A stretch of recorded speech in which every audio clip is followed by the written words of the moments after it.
Tour Junkies.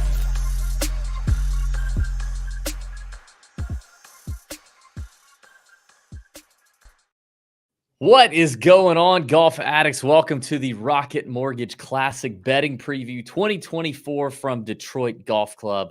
DB here, my boy Pat Perry. Coming off a busy week. We were in Vegas for LIV Nashville. We're going to get to LIV Nashville at the end of the show. For those of you who want to stick around and hear about that experience, we've got some video content coming from that as well at the end. We'll talk about that. But Scottie Scheffler does it again, Pat. You know, did people really think after 1 week at the U.S. Open, he has an off week, did people really think that he just wasn't going to come out and do it again? He beats Tom Kim in a playoff after climate change protesters forced the PGA Tour to move the whole location. It was a weird day, a weird day on the PGA Tour. But Scottie gets it done again, man, again. Yeah, I mean, first off, there are people that think he can't do it again, but he just, you know, they can think whatever they want. They're just wrong. He's going to continue to do this. I don't know how much. Maybe he gets to 8 wins. Does he get to double-digit wins this year? I mean, that's going to be tough because he's not going to play a lot before the Open. Is he going to play the Genesis Scottish? Has he said that yet? I don't think he gets to 10, but I bet you he could get to 8. 10, I definitely don't think is happening. Because, I mean, like, after the Open, it's going to be playoff time. Mm-hmm. I mean, I guess East Lake, he could. I don't know. I mean, they count that as a win. I know they do. I'm just saying it's a lot harder. But I guess that's basically what these signature events are. It just doesn't matter. I think 8 is a good number. So we got Rocket Mortgage. He's not in the field. John Deere, we'll say no. Genesis, maybe. The Open, the 3M. Then we have the Olympics, and then the playoffs. Wyndham, and then the playoffs. Does the Olympics count? If the Olympics count, that's if he plays the Genesis and the Olympics plus the Open plus the playoff rotation, getting 2 more out of that, I could see happening. I think the Olympics should count. Yeah. Beating up one. As a PGA Tour win? Well, as a win. It's just a win this season. Like if we're trying to put it over-under on how many wins he gets to, I think the Olympics should count. I agree. You disagree, Tony. Why do you disagree, Tony? Are you not an Olympic guy? You don't get into the Olympic spirit? You have not been watching the Olympic trials going on right now? Tony, if Scottie wins, you have to get the Olympic rings tattooed on your forearm like Ricky. Oh, yeah. I like that. I like raccoon eyes. Yeah. No, I've never been a big Olympic person in general, but I don't know. I feel like that's just like a notch on the belt of his season, not necessarily. I would think of that after 9 wins or 8 wins, or if he wins the Open and 2 majors. That would be down the list of accomplishments this year if he brings home the gold medal. I mean, it's a pretty good field. Yeah, the field's not terrible. Like would you? I mean, dang, he's won some big dick events too. Okay, he won the Hero World Challenge in the fall, which is more impressive, the Olympics or the Hero World Challenge?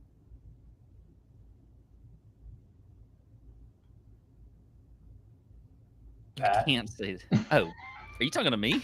Either one of you. Definitely the Olympics. I mean, the Hero World Challenge has like 20 players in the field. Agree, Tony? Yeah, the Olympics. The anti-Olympian, huh? The Olympics, yeah.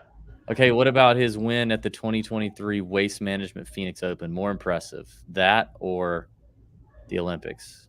A PGA Tour event, I'm putting over the Olympics. I agree, and plus, I think that year it was elevated in 2023. Yeah, I would put it over there. God, he has so many like really high quality wins. All of his wins, other than the Hero, are very high quality. Like he doesn't have one that's not a high quality, amazing win, like strong field win. He is. Yeah. Anyway. All right. Well, the Scottie dominance continues. Tom Kim. God, we'll talk about him in a minute. Jeez. You had You lost to me again this week, Pat, in the season. I know. It was it was just barely. I think it was. Yeah. I ended up having to pick another player because who was it that withdrew? Rory withdrew. Yeah. I'm a man of my word. I picked another player. I texted you and Tony in the Discord that I was taking Hideki. I think Hideki finished like 3 or 4 spots worse than you took Hovland, right? Yeah. I think both were decent fades. They finished in the 20s somewhere. Up there in that 30 quarter range, big field. I thought they were good fades. You got me, clipped me by like 1 or 2 spots, but so whatever. So I'm still. I guess you're on a run now. Still ahead. This is unbelievable. Look at this. Look at that. Look at. I cannot believe it is $1 million. I am $1 million ahead of you. Holy crap! Also, I did an audit, and I will say this: I was distracted because I was listening. Sometimes even at 40, Pat, did you know I'm 40? Yeah, happy birthday. Thank you.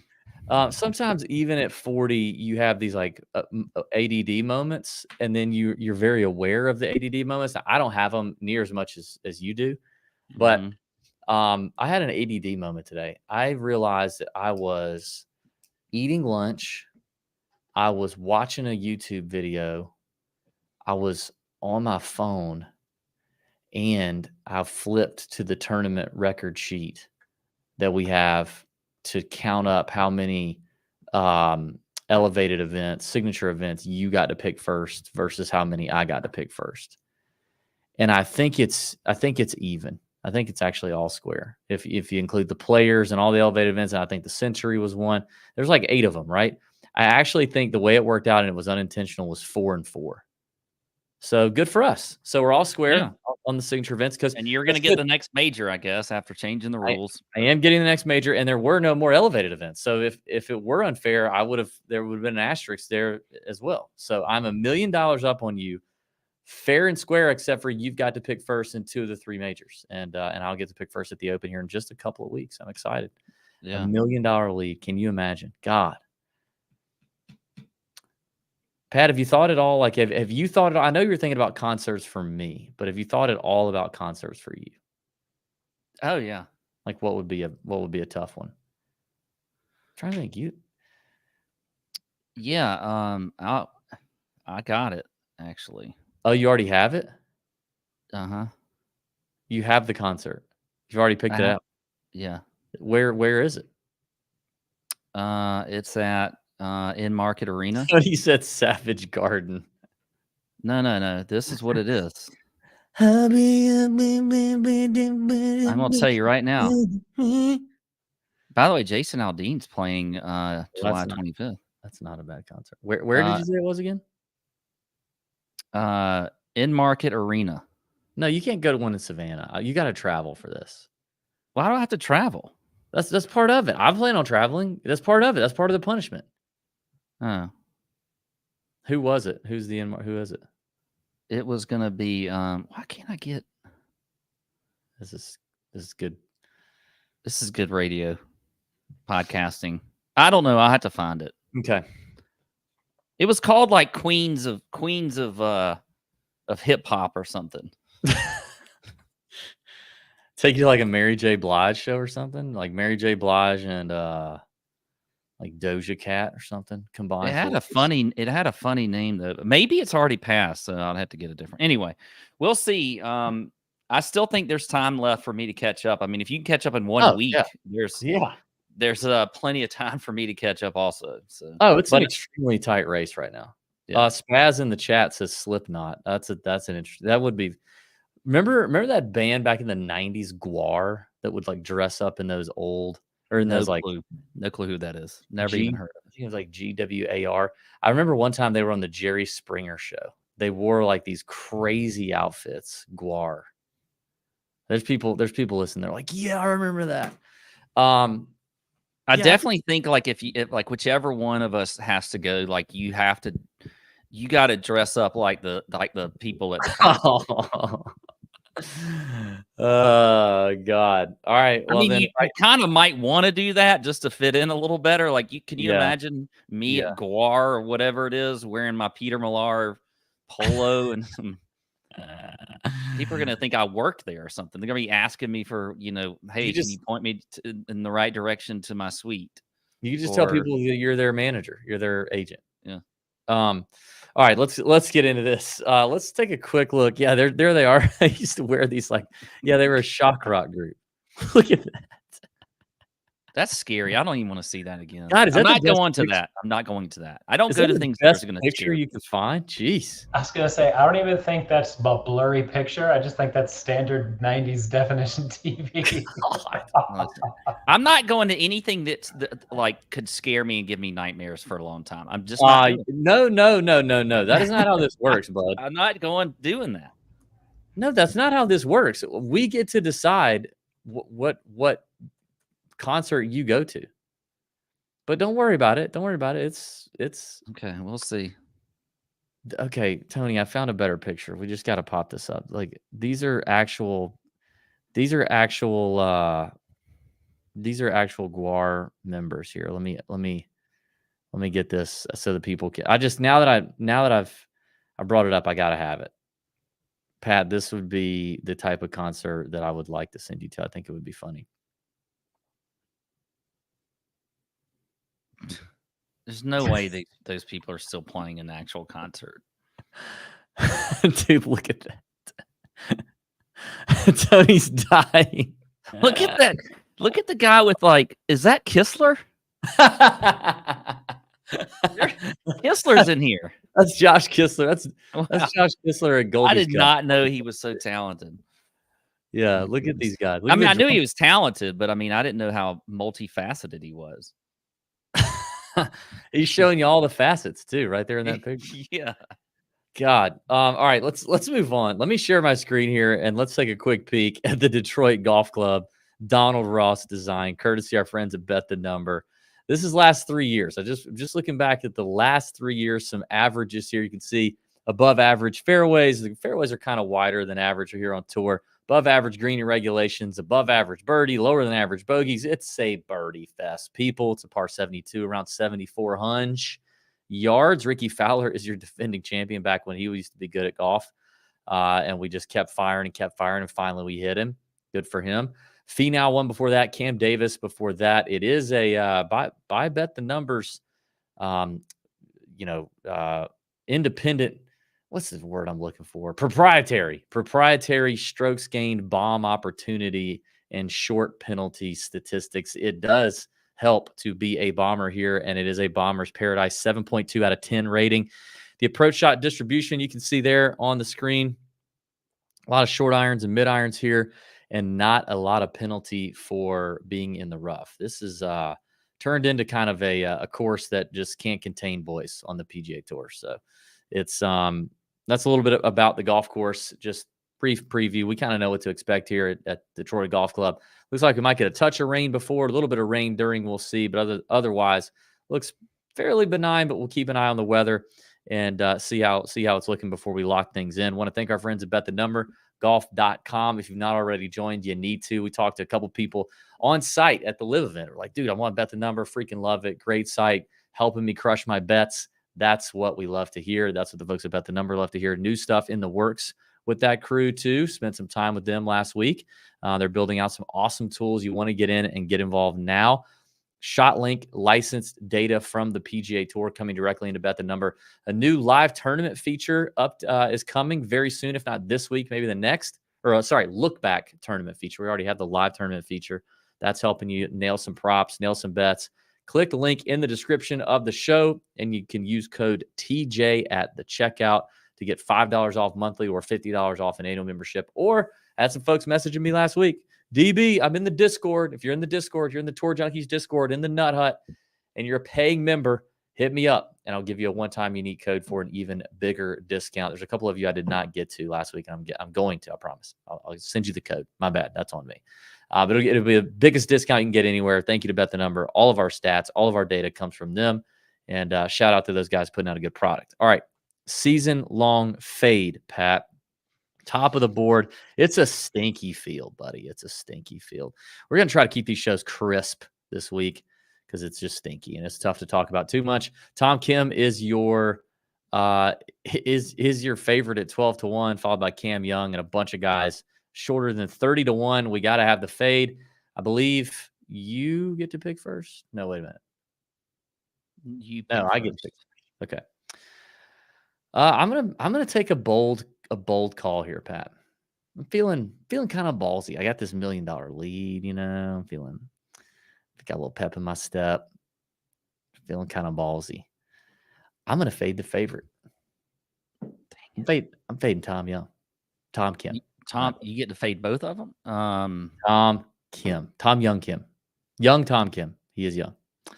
That boy, I was just wanting to look around, like, how many damn tournaments has he played? How many tournaments? Since Masters Week, I tweeted this earlier today. Since Masters Week, including Masters Week, on the PGA Tour and majors, a professional golfer, if qualified, could have the option to play 44 rounds of golf between PGA Tour tournament golf and major championship golf, including the Masters, through last week. 44 rounds. Of those 44, Tom Kim has played 40 in a row. Sorry, 40 not in a row, but 40. The only 4 rounds that he skipped that he could have played was the 4th at Zurich. He's made the cut in all the events. I can't believe he finished runner-up. I just, at some point, my word in heaven, like, the guy's got to slow down. And I don't think this is the greatest course fit for him. I mean, the irons are dialed. He is hitting a lot of fairways. Ball speed might be up a little bit, but I still don't think it's the best course fit for him. He does have a T7 here in 2022. If the little rain makes the golf course soft, I don't like it for him.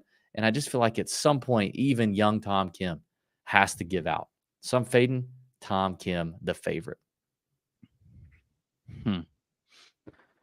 Well, I was about to go that direction, thinking I was going first. I forgot. I don't like anybody up here to fade, but I'm just going to go with Steven Yeager. I don't know. There's none of the. I'm literally just picking one that I'm looking at right now. Because are you just looking at names in the room and saying things? Looking at things in the room and saying? Well, I'm looking at guys 30-1 and shorter, and I here are the guys I like. I like Akshay at 22-1. I like Min Woo at 20-1. And as much as I wouldn't mind fading him because I just don't know how much I believe in him, I still like Aaron Rai, who's 30-1. He's number 1 in the model. So I'm not going to fade Aaron Rai either. I'm going to fade Steven Yeager. Okay. I hate these picks. I hate it already. There's really only 2 in this range I like. And I don't even really, I only like 1. Well, I don't know. Like Min Woo, I like Min Woo. I like the distance off the tee is going to be a big factor here. I think the putting is starting to kind of come back to what we saw early out of Min Woo.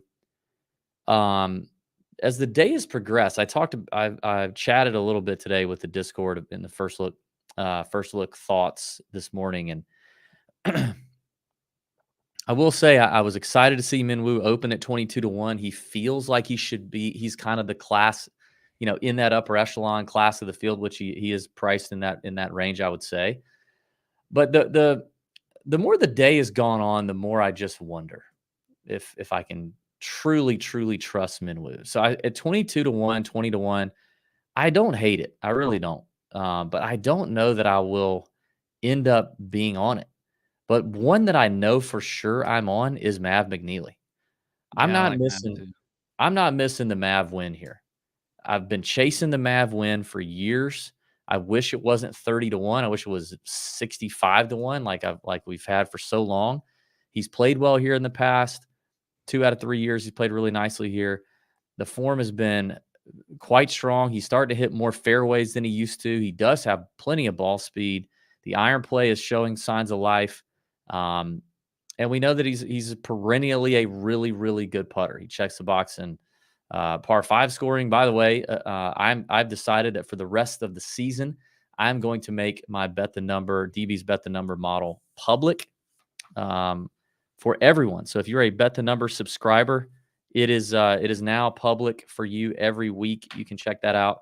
And I've got some stats here, I think, from last week's model. I had a good U.S. Open model. Pat, of the top 25 names ranked in DB's public model on Bet the Number, Scottie was number one. Duh. Okay, he won. So we had the winner. We had 3 top 5s, 5 top 10s, 8 top 15s, 9 top 20s, and 15 top 30s. So, again, I think that's a pretty good. I think it's a decent model. I'm not mad at that model at all. So 25 names, 15 of them in the top 30, 9 in the top 20. Had the winner, had 5 in the top 10. I thought that went pretty well. I'm going to do it again the rest of the season. So he just ranks highly in the model. He owes me some units over the years. I'm going Matt McNeely. He's the only one. That should be next year's season long bet. What? My model versus your model. I mean, that would be I'm willing to do it. It would be heavily predicated on the fact that you have to do one every That's week. That would. I'm just saying. I'm just kind of thinking. I could see you this time next year. I'm tired of doing a fucking model for Rocket Mortgage. I don't give a shit. My model is my gut and my rosé and my eyeballs. I watch golf, DB. I don't have to have all these stats. This is not. Whenever you start to act like you would do. Whenever you start to pretend that you're me, it doesn't even sound at all like me. I can't sound like you. I can't get there. I thought it was spot on. I couldn't tell the difference. I thought Pat was Shut up, Tony. How do we get Tony off of here? Can I? How do I get you? Get out of here, Tony. Tony, get off here. Jeez. Okay. All right, that's it. That's all we have in the top tier range. Let's move down. I definitely have some in the mid range and some bombs for sure. I do want to thank our friends at SoBet for being awesome hosts last week at LIV. Awesome to our friends from the Discord that made the trip as well. Dylan Hess, Chris Draper, great weeks for those guys. We'll talk about that maybe at the end of the show. But SoBet hosted us nicely, and boy, it's just great to get behind the scenes with those guys. They're doing big things at SoBet, I'm telling you. 33 cents a day, $1 for your first month to tail 60 plus of some of the best sports handicappers on the internet, okay? Some of the best on the internet, and that's all it takes. And they're dishing out winning plays left and right for every sport imaginable every single day. The app is easy to use. It's available on iOS and Android. You can download it for free. Sign up using the link in the description, and the code TJ will fill in. You'll get the first month for $1. Every month thereafter for $9.95 a month or 33 cents a day. You can cancel at any time. Our friends at SoBet are crushing it. Give them a chance. If you're in a betting state, if you play props, even DFS, whatever, you're going to get a lot of intel from the folks there because they don't just throw out the plays. There's usually some descriptions, reasons why they like the plays, unit allocations, full transparency. So no matter what, if you're spending any money in any capacity gambling on sports, SoBet is where it's at. Highly, highly recommend it. Check out the link in the description and support our friends at SoBet. The next range, Pat, up to that 75 to 1 range, longer than 30, up to 75. I guess I have 3 favorites here. The first 2 are in the shorter spot. It's Davis Thompson at 35, and it's a guy that I keep banging the drum. I'm going to keep riding for Taylor Pendrith, who's at 35 to 1 as well. Pendrith doesn't rank quite as high in the model as Davis Thompson. The iron play doesn't quite get him there. Some of the key approach ranges. But we know he bombs it. We know the putter is fantastic. Runner-up and a T14 finish here in his last 2 years. Only 2 years he's played here. And then Davis Thompson's, off the tee game is tremendous. He's 12th off the tee last 30 rounds. He's got plenty of ball speed. The approach play has been pretty solid as well. And he can get hot with the putter as he did at the U.S. Open, gaining 2.5 strokes. He's had a couple of runner-up finishes, had a couple of close calls on the PGA Tour already. I do think he can close out the deal if he gets there. So 35 to 1 for both of those guys feels very, very nice. Those are a couple of my favorites. Like Mav and those two are definitely how the card is getting started, unless we have some sort of weird weather situation, which I don't foresee happening right now.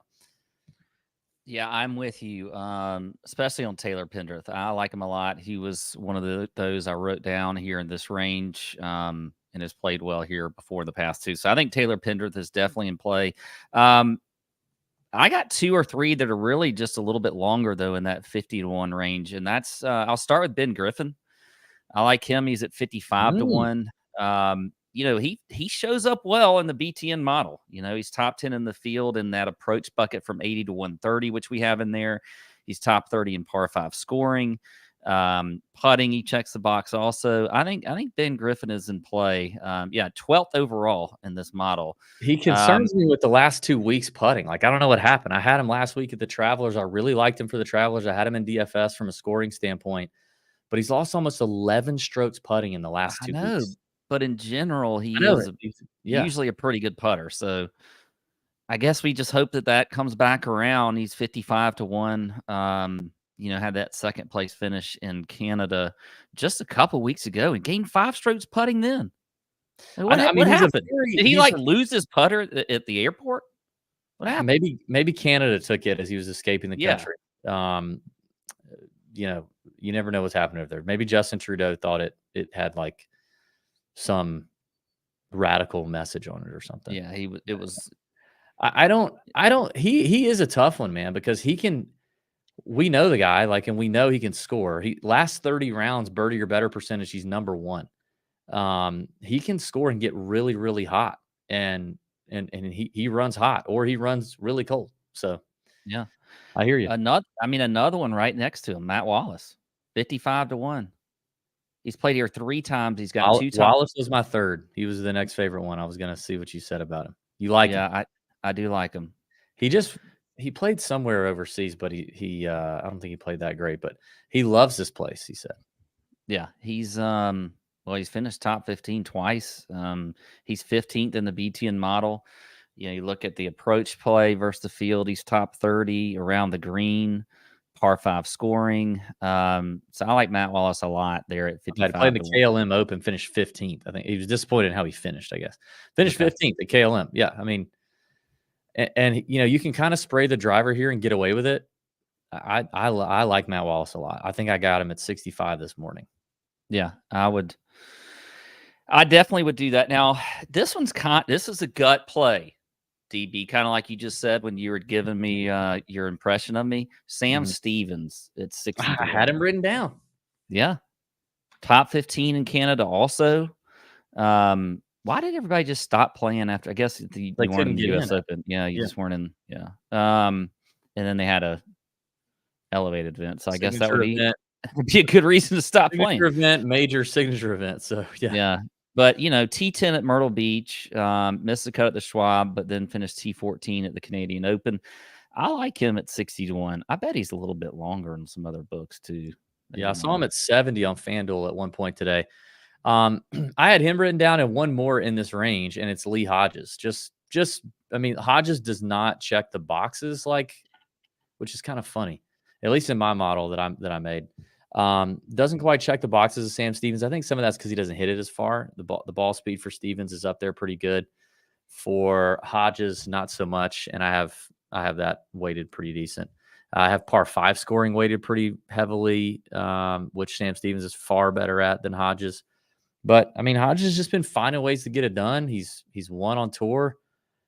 He's 75-1, 80-1. I think those guys are interesting. I might have to decide between one of those though, because I'm with you on Wallace. So far, Mav, DT, Pendrith, and Wallace, I'm pretty much locked in on. Yeah. But I like a lot of bombs as we keep going though. There's some very enticing big boys down here. Let's get to them. I want to thank our friends at Swannies. Rock the Swannies gear all week long at LIV Nashville. If you saw us on camera, you saw us rocking the Swannies. It kept us cool as much as it could in the Nashville heat. Got to play Troubadour in a Swannies t-shirt, a new one. They just dropped that Sunday Scaries t-shirt, which I love. That was fun to play golf in a Swannies t-shirt. God bless them. TJ25 gets you 25% off your entire order. Everything in the store, everything on the shop. TJ25 gets it done. Men's, women's, juniors apparel, accessories, shirts, polos, hoodies, hats, belts. I don't know about belts. All kind of good stuff there at swannies.co. Great company here, based in the U.S., shipping anywhere from in the U.S. and Canada, in thousands of retailers and golf shops around the country. But if you buy it from there, you can't use TJ25. So Go order it. Support our friends at Swanee, supporting the show, supporting the podcast. We appreciate them. All right, Pat, as we move on to the longer range, that up to 125 spot, I do think there's a long shot season brewing here because the top end is not great. It's not great. Now, I've already talked about a few guys at 35 to 1 or shorter, which I would consider short in this field. But by all means, most people would not. But as I look at these next two, like anything over 125 to 1, there are some serious contenders in here. I think we could have some shockers. You know what I mean? I mean, it's kind of crazy to think, like, when you look back at who's won.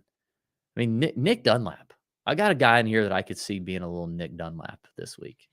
I'll get to him in a second. Okay. But who do you like up here? Well, I think if I'm going to start in this range at 110 to 1, and I'm just surprised that I think he's going to end up shorter by the time we get to Thursday. But people need to start to pay attention to Daniel Berger. Daniel Berger is starting to play a lot better golf. He was T21 at the U.S. Open. He gained over 10 strokes, 10 tee to green. He gained 6 on approach and a little over 3.5 around the greens. He played fantastic, but he putted like absolute crap. And he's been putting like crap all year long. RBC Canadian missed the cut, lost almost 5 strokes putting. By the way, at the U.S. Open, he lost 4.5. If you think about the fact that if he would have just like been average at the U.S. Open, he's probably up there in the top 10. Maybe even, I don't know. But if you look at his last finishes, I mean, 13 at the CJ Cup, 36 at Myrtle, 45th at the Schwab. He missed the cut at the Canadian, but the U.S. Open had a very good. I think Berger is coming around with his game. And I think he's, this is another course where he can take another step towards a little bit of the comeback that he's going for, kind of like Ricky Fowler did last year. 110 to 1 Daniel Berger, I really like. One more in here that I think is and I'm really just kind of, this is a trust the model play. So S.H. Kim is up here. Now I'm seeing 120 to 1. I think he may be longer in some other spots. He's a really kind of a hit or miss guy, but he checks a lot of boxes here. When you look at putting, you look at, his par 5 scoring, he's 5th in the field there. So I think S.H. Kim is another one up here that we can look at as a long shot. Yeah, SH kind of popped for me too. And he's got a little streak of Ben Griffin in him, except I think he runs hot for like 1 or 2 rounds. Yeah. And then the other 1 or 2 are awful. Berger is definitely enticing. When you look at a field like this, you get a guy at triple digits who, like you said, peaked with the irons, but you also know is a proven winner and has played on a big stage and could close the door on a field full of basically a lot of losers or guys that just haven't got it done yet. So Berger is I'm with you there. A few names enticed me here.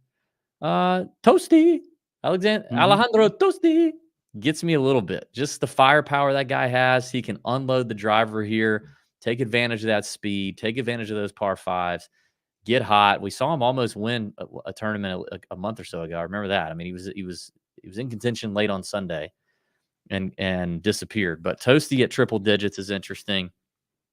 Chris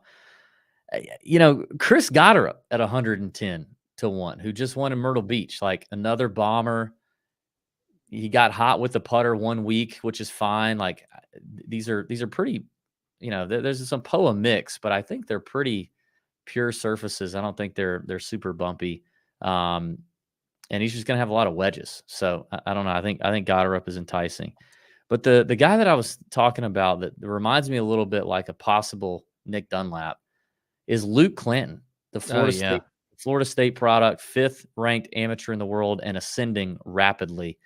He's got 6 amateur wins this year and currently, doing great. Finished runner-up in the NCAA's stroke play division.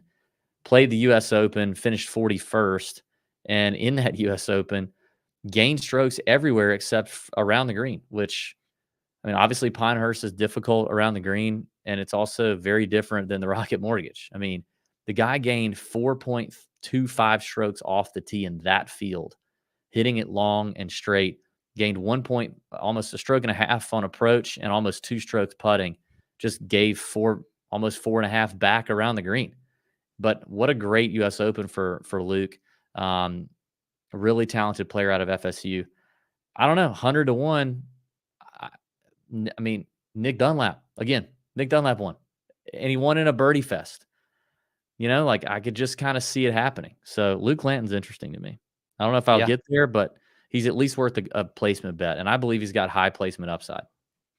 Yeah, and I think a lot of these newer guys that we're getting that are playing right now, like Michael Thorbjornsen, some of these other ones that are just coming out of college. We saw it with, we've talked about it many times with what Matthew Wolff did, with what Colin Morikawa did, Victor Hovland. All of those guys came right out of college and started competing. And, we saw Nick Dunlap already do that this year.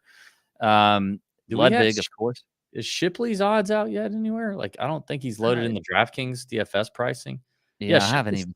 Shipley's 200 to 1 on FanDuel right now. I mean, this guy's everywhere he's played. But I don't know. Is he as good? Like, I understand. I don't know. There's just some guys that I wonder what his ranking is compared to Clanton. I mean, I know obviously he played well at Augusta and he played well at the US Open. It was unbelievable. I'm just curious what his actual ranking is in the amateur ranks. I guess, yeah. So he's 17th in the amateur ranks right now.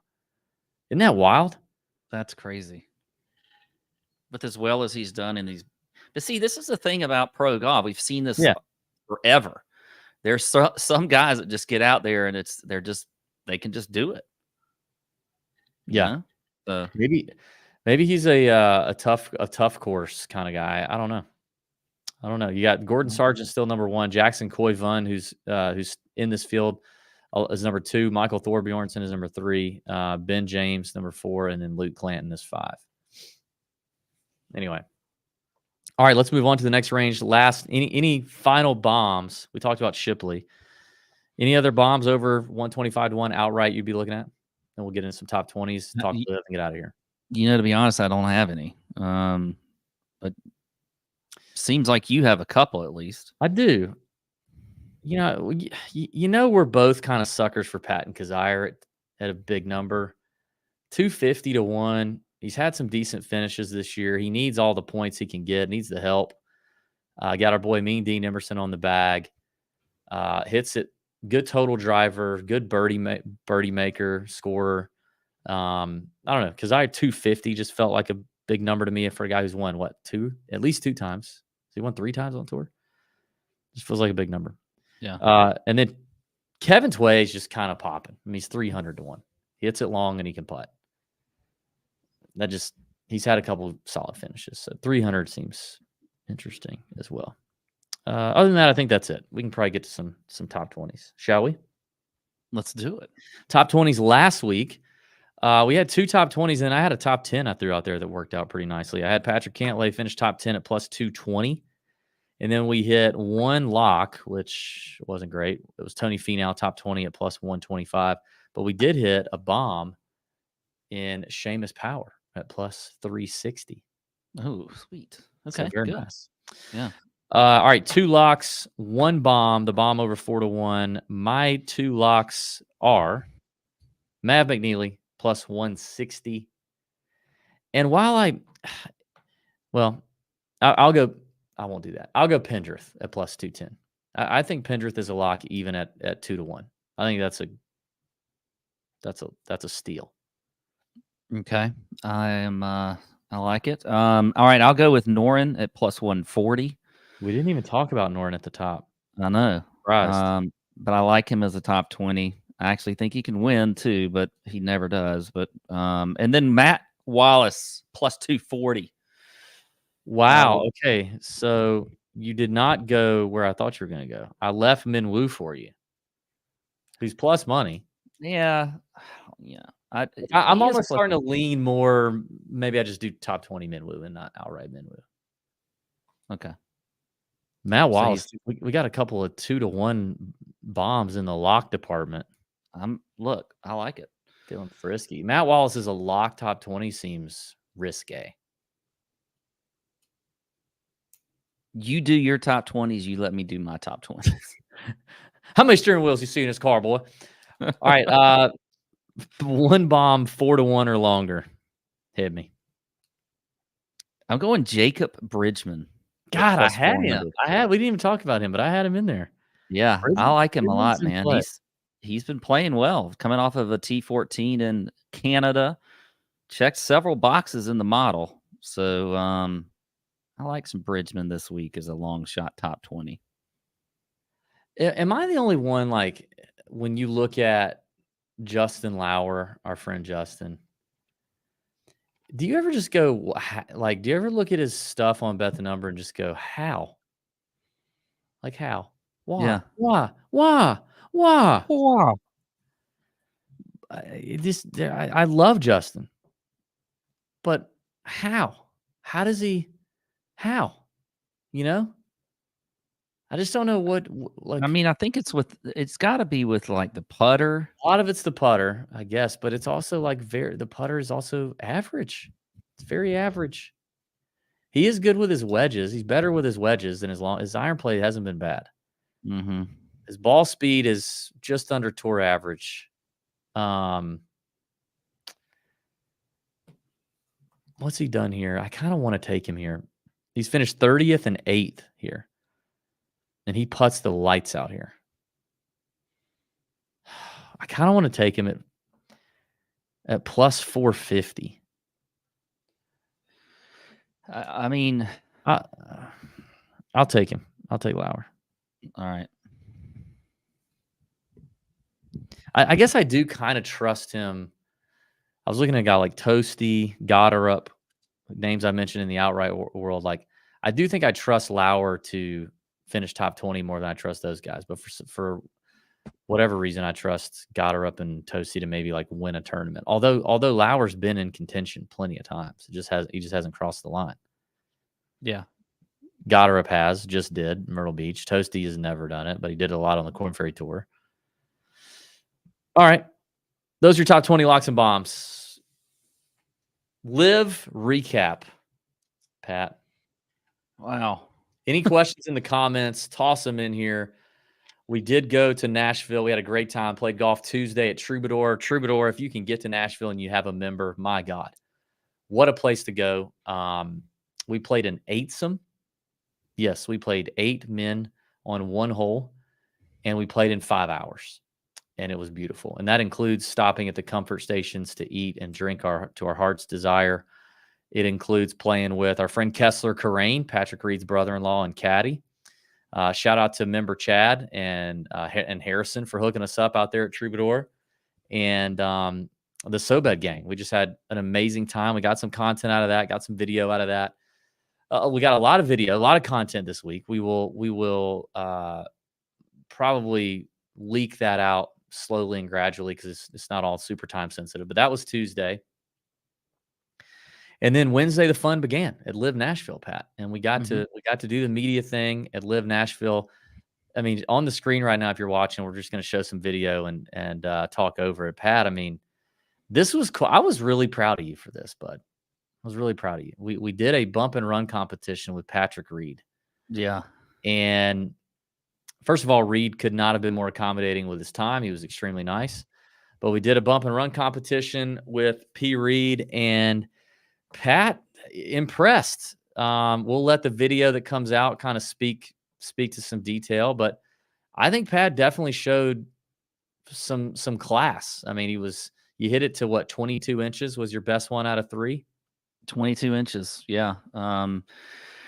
Yeah, it was, and it's always a little nerve wracking when you're trying to do that, with against an actual tour player, much less one of the best short game players in the world. So, yeah, I mean, he hit it to 11 inches on his second ball, and that was that. But I mean, P. Reed was definitely very nice with his time. Gave us a little bump and run tip, and he was awesome. We walked the range. We did some stuff. We talked to our boy Hudson Swafford. We walked 9 holes or a few holes with HV3. Caught up with him after a while. That was fun. Got some. He's wild. HV3 is wild. Yeah. Got some great content out of him. There's me and Tyrrell Hatton. Talked to Hatton on Wednesday night at the Pro-Am party. And the dude was so nice. He was so Yes. nice. He was look at him grinning. He was extremely nice. Talked to him a little bit about his comments at Pinehurst, and look at there. He takes a picture of me and he goes on to win a golf tournament.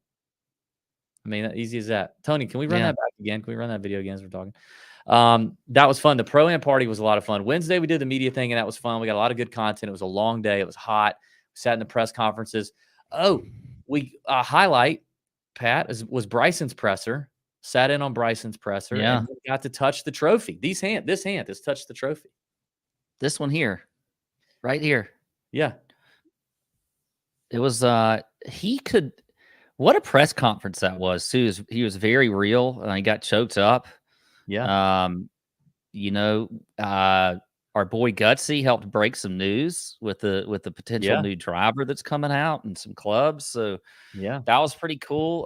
It's a very different vibe at the press conferences than it is very different vibe on the other tour. But and then I think the team press conferences are kind of cool too. They kind of riff off each other a little bit. Some of the stuff that they were talking about with young Caleb Surratt about his packing was interesting. I asked Tyrrell Hatton if he could give us his mount. I said, can you give us your Mount Rushmore of most? I said, obviously, like, you're kind of an electric animated player out here on LIV. Can you give us the Mount Rushmore of electric animated golfers like yourself? And your boy did not think that one through, as he's not from America, and so he had no effing clue what Mount Rushmore was. So he's like, I don't know. And John Rahm was like, basically, like 4 of the best or whatever. Yeah, that was funny. Rahm had to help him out a little bit.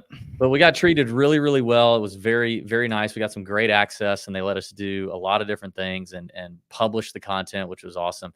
You got to interview Dick Bland, which was a funny interview. Dick Bland was a total G, super nice guy. What were your thoughts on that interview, Pat? He was great. I mean, we kind of had to, it's two old guys talking, on the driving range. But Dickie Bland, or Blandy, as they say, he has embraced LIV like crazy. Like for the older guy, like, he never had the shirt tucked in.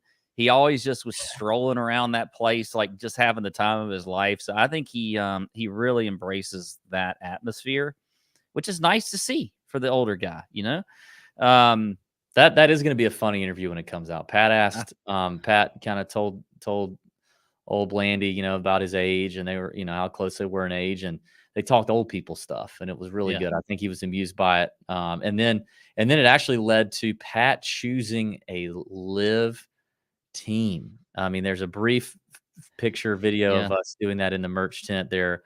We were with our SoBet friends tasked with. We decided we needed to put a stake in the ground and choose loyalties. And Pat, you want to tell the people? I mean, first of all, just the fact that you went to a LIV event.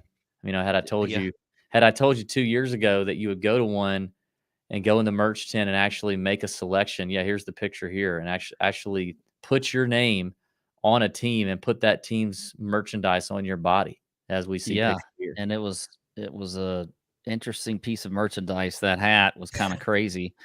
I decided that I was going to go with my boy Blandy and be on the cliques. Pat is a clique. I'm a clique. God. Maybe some people could call me a bandwagon fan since they just won in Houston. Shocked the world in Houston. But they shocked the world, and I felt like I got to be a clique. So that's what I did. DB didn't pick a team. He kind of he went with the Shield. He was a Shield guy. What can I say? I'm a Shield guy. I couldn't make up on a team. I went with the Shield. We haven't even got to the Pro-Am yet. Well, the Pro-Am party. And the Pro-Am party was fun. Yeah. We talked to Calvin Johnson. There was a ton of NFL players there. George Kittle was there. We talked to our boy D-Butt, Darius Butler. It was a blast. The Pro-Am party was a lot of fun. There's Calvin Johnson. Hit it off with him nicely. Ended up having some good times with him Friday as well. But the Pro-Am party was fun. And Wednesday, Pat, what do we say about Wednesday night? Wednesday night. For those of you who don't know, what do we say about Wednesday night? we did we've taken some risks over the years. We've taken some risks. And one of those risks might have been, hey, we're in the Pro-Am. They tell us we can bring our own caddies, and the caddy gets to come. We get a guest at the Pro-Am. We didn't have to bring our caddies, but we could bring a guest. Yeah. A lot of people brought their spouses or mistresses or girlfriends or, best friends or people that they really, really, really trust to not be ding-dongs at a Pro-Am full of a lot of rich and famous people. We did not go that route. We were like, no, let's not. Why would we do that? Let's not do that. Let's invite our caddies to the Pro-Am. Our caddies. See, this is another reason why I need to be in the Discord, because anything fun we get to do or anything cool or any cool opportunity that a partner is providing, it's always going to go through the Discord first. And we threw it out there, and Dylan Hess from Arkansas, Little Caddy Stank, as he's known in the Discord, and Chris Draper from Atlanta, Georgia, were the first ones with their hands up to commit to getting to LIV Nashville on Wednesday to be our caddies and to be our guys. Now, both of those guys, great dudes, both electric personalities in the Discord, very funny, very entertaining, very engaged. They're really ideal Discord members. If we had, another 100 of those guys, that'd be amazing. And I had high expectations for both. I mean, really high. Drape, was coming in talking about he's growing a mustache for this. He's already plotted the golf course because he knew he was going to be caddying for me, and that you and I would have some sort of competition going on in the Pro-Am. He was plotting the course. He was taking polls to find out, what words he should say, phrases he should say to help get me motivated on the course. Just so much, so much proactive, groundwork before leaving for Nashville, Pat. Mm-hmm. Yeah. I had high expectations. And then Wednesday comes around, and Lil K Stank, Dylan and Drape make it to Nashville a little bit ahead of schedule, or ahead of us, and they start getting up, tearing it up good, as our brother AK says, tearing it up good on Broadway at around 2 p.m. on Wednesday, 2 p.m. local time on Wednesday. We meet up with them just before we have to go into the Pro-Am around 5:30. And Chris decides, hey, you're my horse. You're my horse. I'm your caddy. Whatever you drink, I drink. Whatever you order, I order. Which I thought was funny and entertaining. And another, well, I don't think Drape has a whole lot of practice in drinking much other than beer, because I didn't drink any beer. I'm not a big beer guy. And then from there, it just went a really fun direction. So we had from the Barstool Sports Bar on Broadway to the Pro-Am party, and we stayed at the Pro-Am party for a couple hours.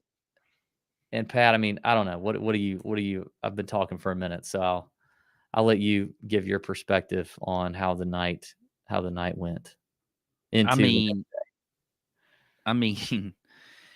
it was a wonderful night. The Pro-Am party. Great party. Yeah, great atmosphere. I mean, all the players were there.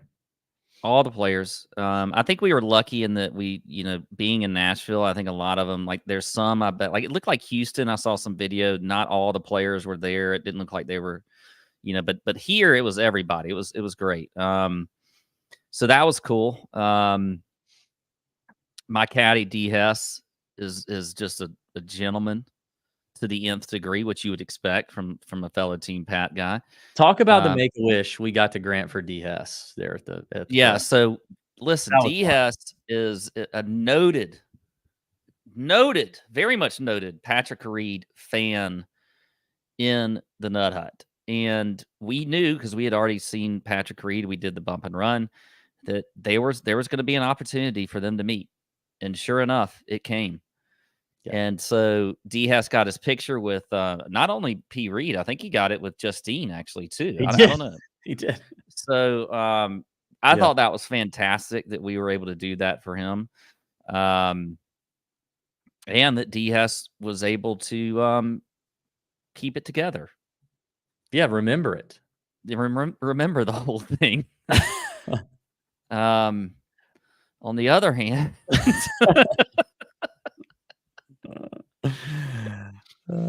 God love Drape. God love him. God love him. Yeah. He became a little bit of a schizophrenic on the stage when they were going to when they were talking. They had a little presentation going on, and I don't know. There were things yelled.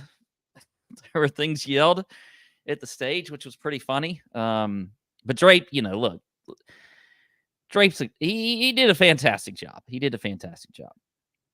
Yeah, I mean, I don't know how many pro-ams LIV has run where I've got the picture. I'm uploading it now. I want to upload the picture of Hess and his idol here. I don't know how many pro-ams LIV has held where someone at the pro-am party yelled both F LIV and F the PGA Tour. Yeah, right after each other. Here's Hess. There he is. Look at him with Justine and P. Reed there at the party. It was awesome. Awesome to see. He was very happy. Great night. Anyway, so let's move on. Yeah. Great, interesting night. And then we get to the Pro-Am on Thursday, teeing it up with our boy John Catlin, who replaced Charles Howell III on Crushers this week because, of course, the week we try to get out there and get invited to play a Pro-Am, we want to play with Charles, who Pat grew up with and is a friend of ours, and he misses his first LIV event in 2 years.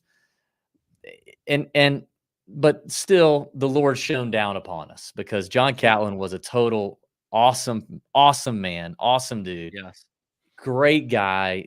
We had just the most fun with him all day. We videoed the whole thing. It'll come out on YouTube at some point. We got a lot of content from that day. But it was a fun experience. LIV took amazing care of everybody in the Pro-Am party and Pro-Am participants. It was awesome. A lot of fun. John was tremendous. He shot 7 under on his own ball at the Pro-Am. And we're like, this guy's really good, maybe. It just couldn't have been nicer. And it was a great day. I played a flag match against Pat, and I lost. Okay. It's the first flag match I've ever lost to Pat, and I lost it to him. And I had to buy him a LIV Golf flag. And I would imagine it will be displayed in his in his room there shortly. Mm-hmm. But I did lose it. I'm not going to say my caddy had a lot to do with it, but, I mean, oh boy. I mean, my caddy had some, my caddy was hanging on by a thread. I mean, it was 1,000,000 degrees. It was hot. It was a hard gig. It was a hard day. I'm grateful I didn't have to carry my own bag, but Drape wasn't a whole lot of help. It wasn't a whole lot of help for all the mapping out he did on the course. I mean, how many times, Pat, did I hit too much club off the tee and run into the crap?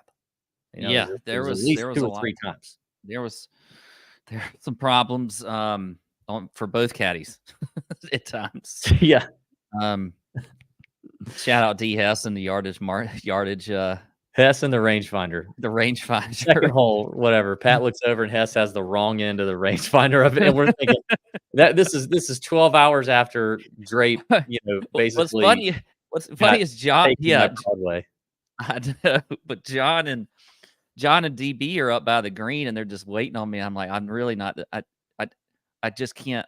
I can't. He's not giving me the yardage, and it was because he was looking out of the wrong end.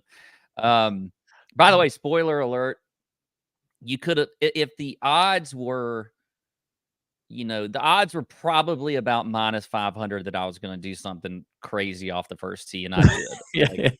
I mean, literally, I hit most of the fairways out there, or a lot of them, and on the first tee shot, I basically just shanked it right with a driver, which is very hard to shank a driver. It was unbelievable. Yeah, it was. But for the rest of the day, I feel like I did pretty well. So, yeah, it was a beautiful day. I did want to show real quick, just the 4 of us. This is after the round. Again, it was 1,000,000 degrees. We were exhausted, but there's Hess and Pat, myself, and Drape. He's smiling there. He's smiling just because he's so grateful he doesn't have that damn bag on his back. And he's about to get to go home to his bed or something. But what a day. By the way, D has put in the chat here, and this is true. John said several times that he's played hundreds of Pro-Ams, and that was the most fun he's ever had. That's a testament, I think, to the caddies we had who were helping us along, and just we had a great time out there. We didn't take ourselves too seriously. We just tried to have fun.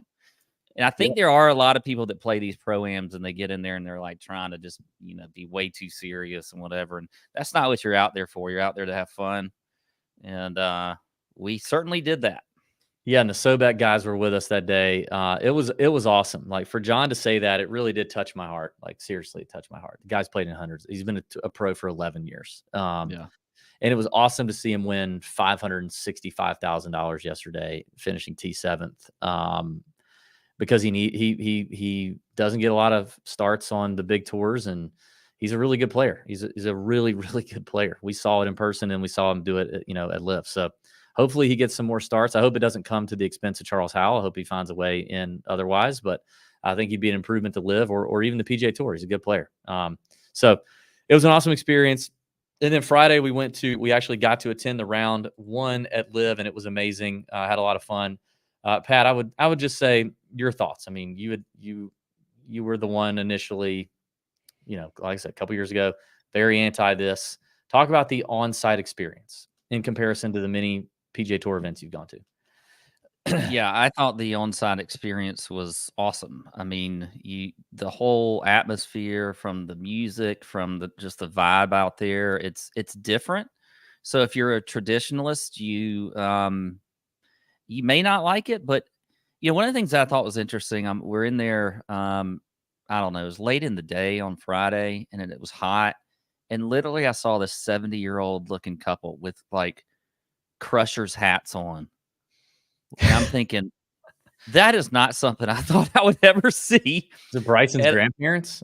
I don't know what it was, but it's just cool. The party hole's cool. Number 15 this week was the party hole. Kind of a, it was like a more intimate version of Waste Management, because it's a smaller hole and not quite as many people on there, but that was fun. I actually thought that like I would not like the shotgun start deal.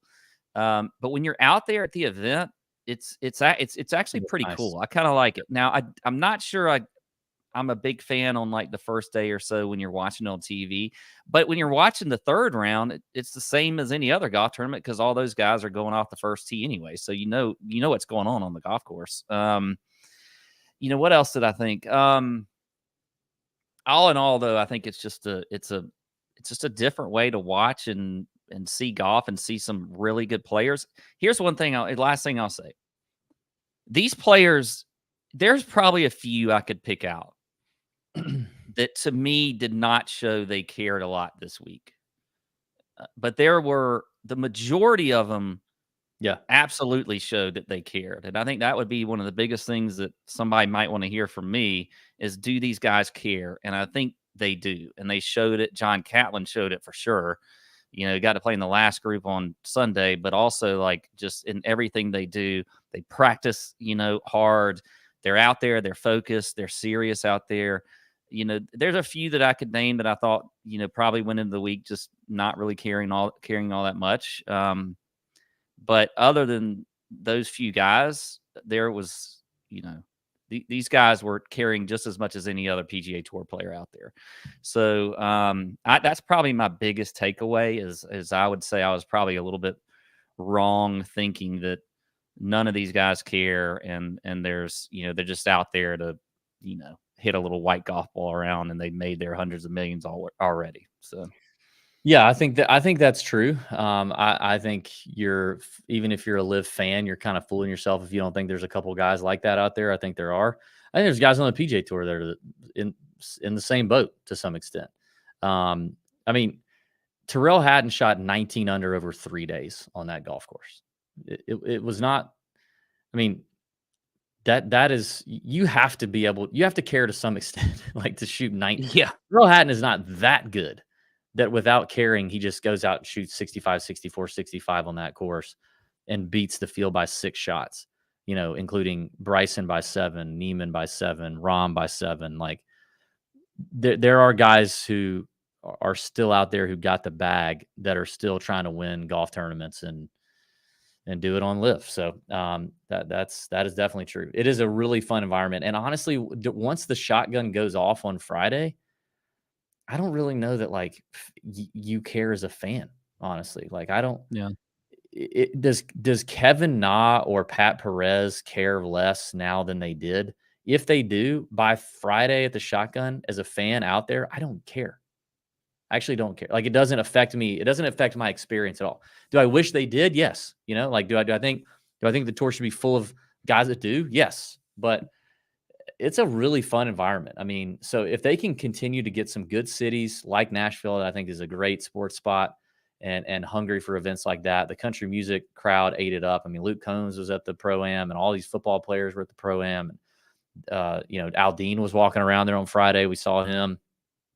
If you can get to good markets at the right time of year, it was pretty hot, maybe unseasonably hot for Nashville this time. I don't know, but if you get to the right markets at the right time of year and they come to a place near you, I recommend going. It's fun and it's getting better. I went to one in 2022. It's getting better. They are improving, just like any other business would. That's 2 years old, 3 years old. Like they're improving. So, it was a great time, great event. We'll have super impressed, by the way, with the staff that they have, and especially shout out Jane, all the folks that really helped accommodate us out there. It was unreal. Now that was even more amazing than what we might have seen at other events. But they did a great job. Rachel interviewing us down on the driving range on Friday. That was pretty cool. So it was all around. I was very impressed. It was a good time.